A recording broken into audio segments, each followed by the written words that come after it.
Welcome to this another exciting tutorial, and in this tutorial I'm going to talk about data security. So we are living in a digital world whereby it is paramount as a digital literacy student or a digital literacy trainee or practitioner.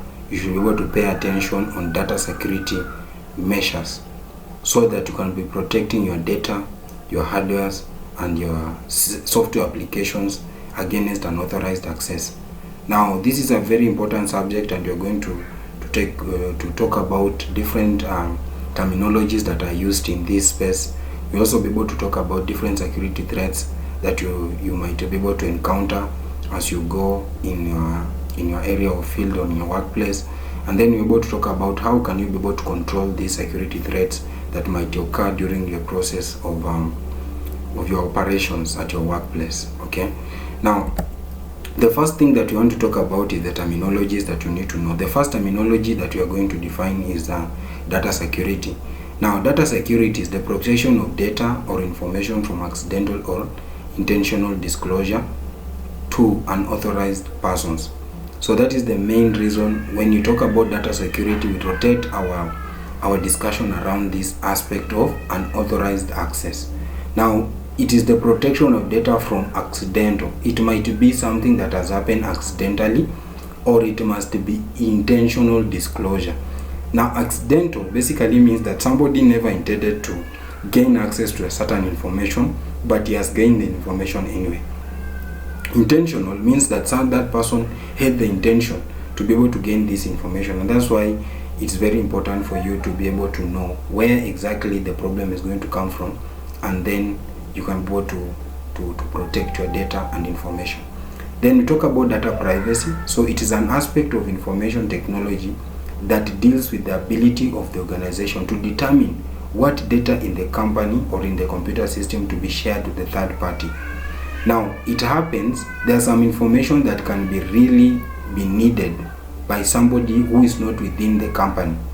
And why this information being needed? Maybe is meant to enhance the service delivery, or maybe is meant to increase or maybe to do maybe some customer satisfaction, or maybe it's supposed to do some kind of a survey.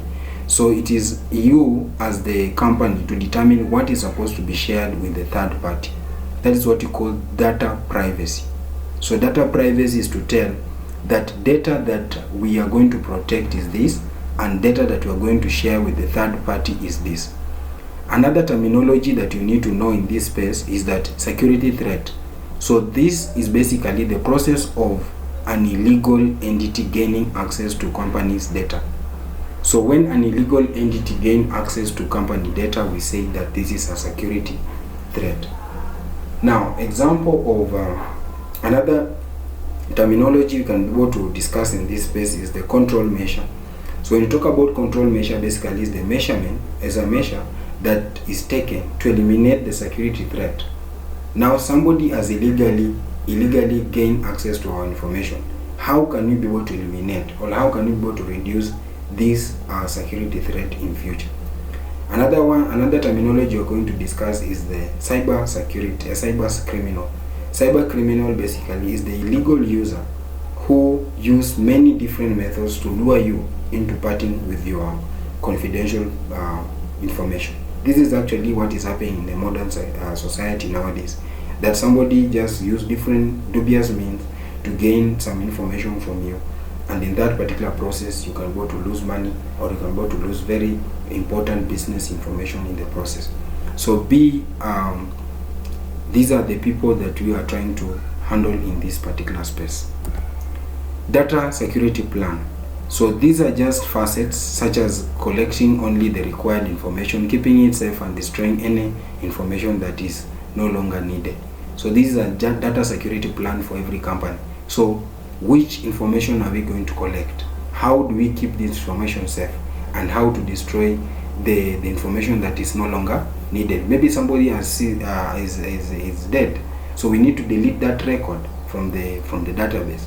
We need also to delete record to keep data that is quietly important in a safe manner, so that it cannot be accessed by unauthorized users.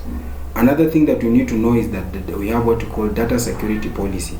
So data security policies basically means it is the means to the desired end, which is the data privacy. So all the companies we are going to look at is the data security policy. So data security policy is supposed to direct you to what we call data security privacy. Data privacy. Okay. So by so doing, if we put a good policy in place, good regulations in place, we can be able to achieve the data privacy in our organization or at our workplace. Now, there are some challenges that are facing the big data security. Remember, we are living in a world whereby we have got a huge number of data being executed everywhere. Now, when you talk about big data, basically you mean that the data that has been generated, all forms of data that have been generated within a very short time. Data that has been generated within a very short time. All forms of data that has been generated, be it unstructured, be it semi-structured, be it structured data that is being generated within a very short time. We call it the big data. Now, challenges of big data security is as follows. One is data provenance. When you talk about data provenance, basically it means that determining the data origin accurately. Because data is being generated left, right, and center, everywhere data is being generated, it becomes very difficult for you to tell this is the source of this data. Then another thing that makes it so difficult to maintain data security of big data is validation, and then access control too can be gained. How the access control can be gained in this case. So these are some of the things that is making very difficult to protect our big data that is being generated nowadays. Securing and protecting data in real time. It is becoming a problem due to large amount of data being generated. It becomes very very hard to protect or to maintain regular checks of our data. Okay, protecting access control methods and encryption. Protecting access control and encryption method, it also becoming a problem in this case. Now, security threats, we have said that the illegal entry or the illegal access to information is that what we call security threat. So security threat has been classified according to the following. Classification according to the type. Now under type we talk about physical damage. So physical damage cut across. We have physical damage, and then we have what we call fire and floods. Then we have natural events, for example climate and volcanic. Then we have comprises of compromise of information, things like eavesdropping, theft of media. You just lose data through some theft. You have some technical failures, for example equipment failure, software failure. Okay, then we have compromise of functions, errors in use, abuse of right. So those are some of the types of security threats. Another type of security threats is what we call classification according to origin. So we have what we call deliberate. So we can have deliberate way of loss of information, aiming at information assets, spying, illegal processing of data. That is an example of classification according to origin. Then we have accidental.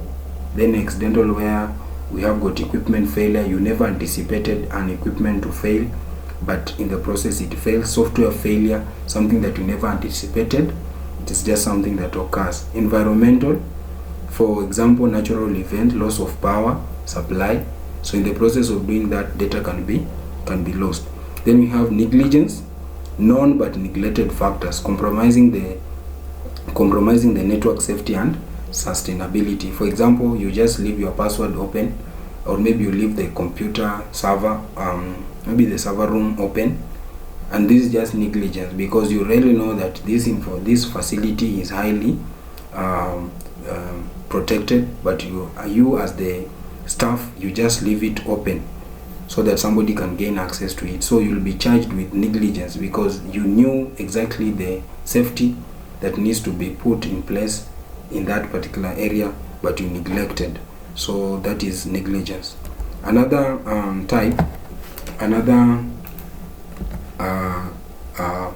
those are some of the categories we have talked about too. Classification according to type, and then classification according to origin. Now we have category of risk of security threats, categories of risk of the security threats. Number one, we have damage. That is the first risk, damage. How bad would an attack be? So in order for you to be able to classify a risk, you should be able to know the damage. The second one is reproducibility. Yeah, how easy is it going to be reproduced to the attack?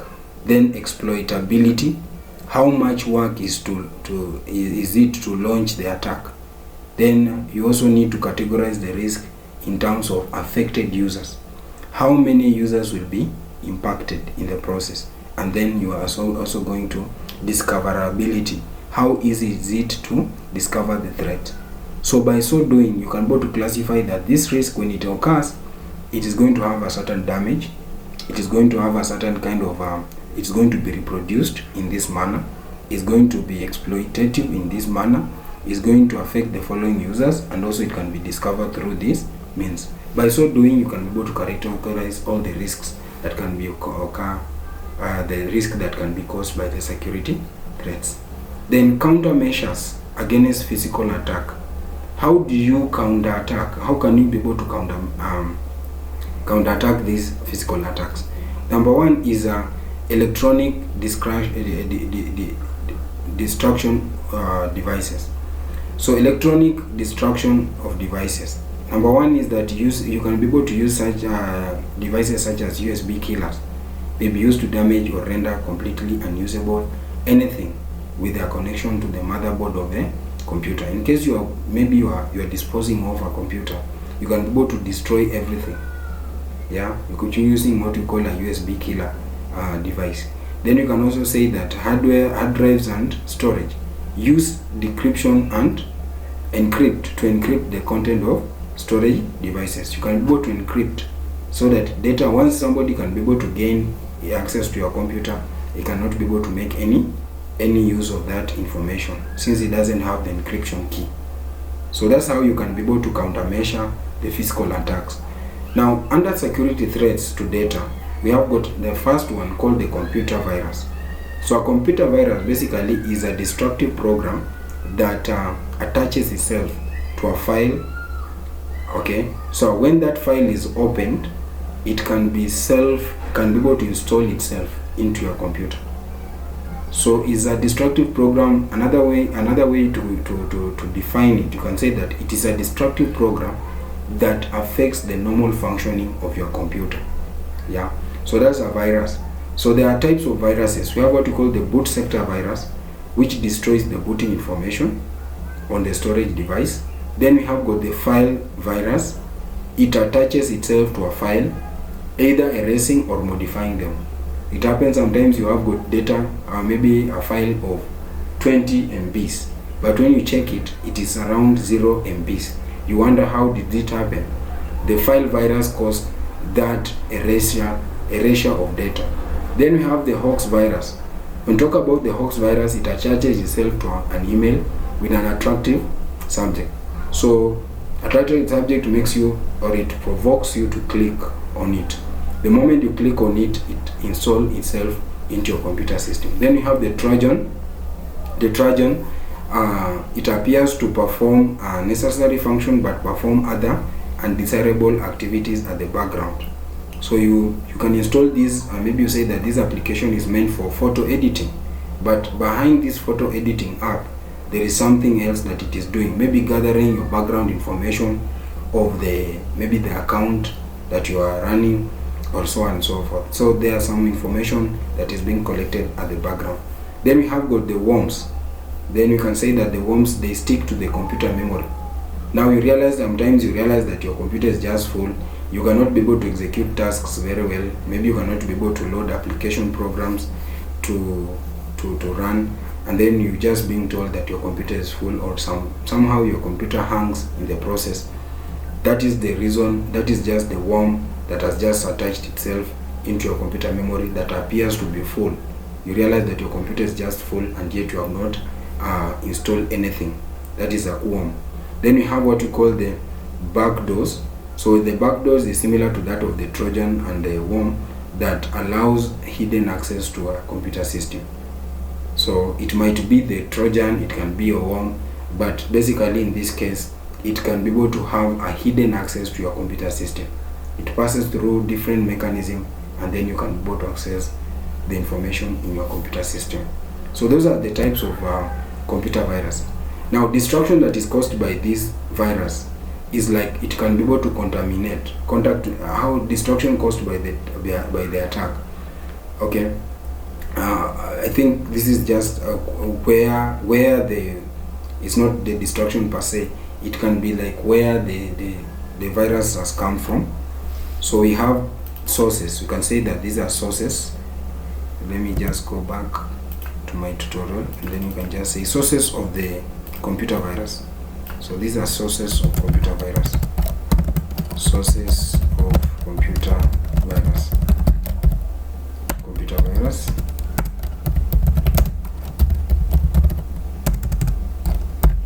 So the first one is contact with contaminated systems. So for example, you have a computer that has a virus, and then you have got a diskette or a flash disk. You can be able to transmit it to another computer through that removable storage media. Number one. Number two is that use of pirated software. So some of this pirated software has got those viruses embedded in it. Then we have got infected proprietary software. So you can also be able to contact these viruses through proprietary software. Then we have fake games. You can also be able to download games without knowing that it contains some viruses. Then we have got the freeware and sharewares. Some of these free softwares and shareware softwares can have the virus. Then we have got updates of software distributed via the internet or the network. So by so doing, in the process of transmission, you can be able to have the virus come into your computer system. Then we continue to the next subject, and in this subject we're going to talk about the symptoms of viruses in a computer system. So how will you tell that you have got a virus attack? Number one is boot failure. The computer doesn't start up. Files and programs disappearing mysteriously. You realize you lose everything, some files and programs just disappear. Unfamiliar graphics or images appearing on your screen. You have got slow booting process, and then you have got gradual file of filling of free space because of the worm. You realize that your computer is just filled up, and yet you don't have anything stored into it. Corruption of files and program is one of the symptoms that shows you that there is a computer virus. You also have that program taking longer than usual to load. That is because of the limited size of memory, and that is why they take a little bit longer to load. Then you have unusual error messages being displayed. You have frequent read-write errors. You want to get some data from the hard disk, is not being gotten. Then in the process you can go to know that this is just but a computer virus. Computer hang up anytime. Then you have less memory available than usual. So these are some of the symptoms that you should be able to see, and then you can go to know you have got a virus here. Then we have control measures of computer virus. We have what we call install of updated antivirus softwares. By so doing, you can be able to get rid of those viruses there. We have got restrict the movement of foreign storage medium. So this foreign storage medium is one of the agent of transferring computer virus from one computer to another. So restrict the movement of this foreign storage medium. Then avoid opening file attachments from people that you don't know, or from sources that you don't know. Avoid opening email attachments. And if you need to do that, just scan them before you do what? You open them. Avoid the pirated softwares. So you can go for legitimate softwares, maybe from vendors, or maybe you can be able to get it from the right people before you can boot install it into your computer system. Do not boot your computer from a disk that you are not sure if it is free from viruses. Also, that is very important. Backup all your software and data files at regular intervals, because it can happen anytime, maybe accidentally, and in the process you can go to contact those viruses. So make sure you back up your data very frequently to avoid a loss in the process. Unauthorized access. Data is always under constant threat from people who want to access it without permission. So there are some forms of unauthorized access, like example, eavesdropping. Eavesdropping is it's basically somebody typing into a communication channel to get information. Hackers may use eavesdropping to obtain credit card numbers. So somebody eavesdrop, okay? A hacker eavesdrops to your communication or your transfer of information from one point to another. Through that communication channel, he is typing some information, and in the process, he can be able to gain those information from you. Another one is monitoring. A person may monitor all the computer activities done by another person or a people. So through the network connection, somebody can be able to monitor all the activity you do on your computer system, and that is a form of unauthorized access. Then we have industrial espionage.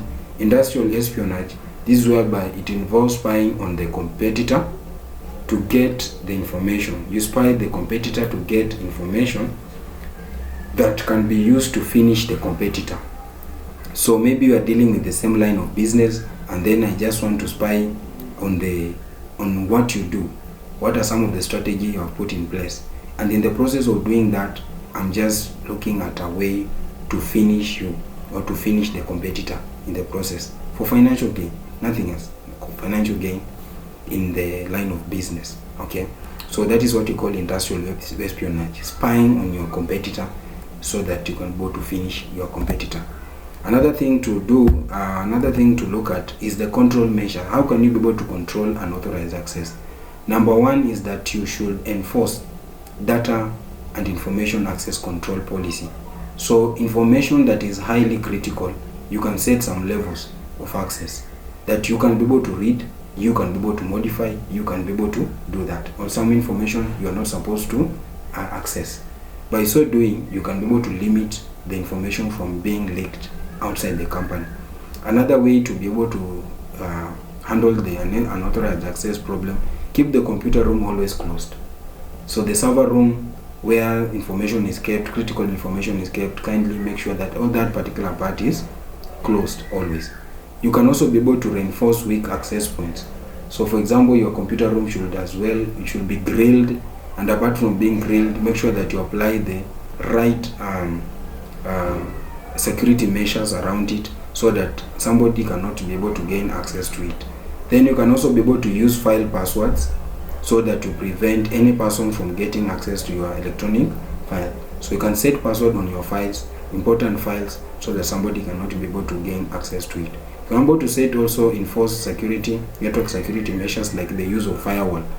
So when you use a firewall, basically you mean somebody from outside the network cannot be able to access your data. Yeah. So by so doing, you are trying to control unauthorized access. And in case somebody gain access to your computer system, you can be able to tell. Your network will just flag off that IP address, and then you can be able to gain.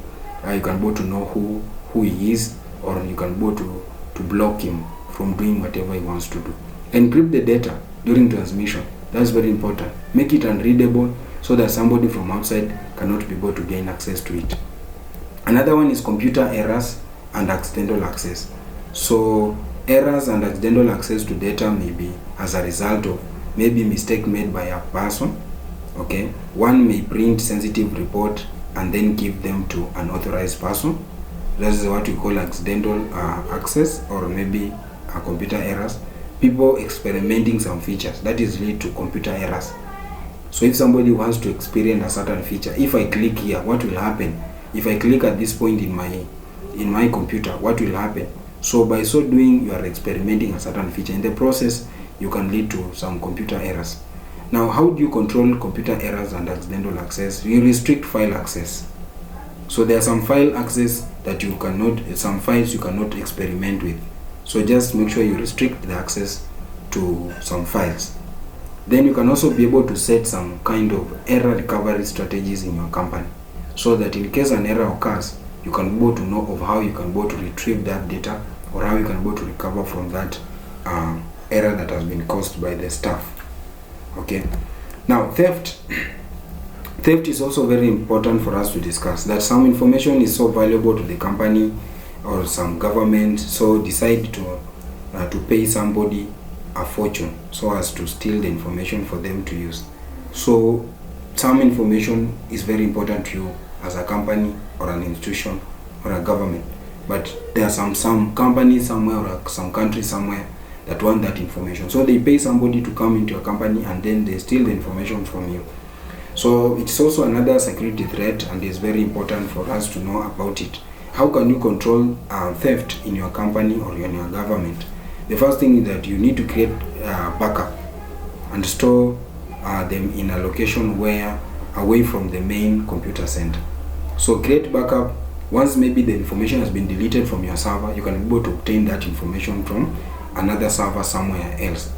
You can also be able to reinforce weak access points within the company or windows, the doors, the roofing part of it should be metallic grills, and also strong padlocks should be used in the process so that somebody cannot be able to gain access to your computer center.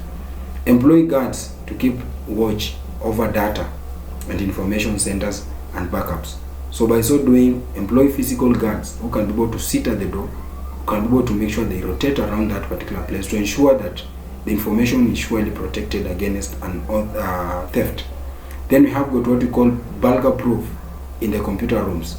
So if something happen anywhere, you can be able to be informed that somebody wanted to steal something from this computer room. So burglar proof ensure that somebody do not enter in your computer room without your permission in your company.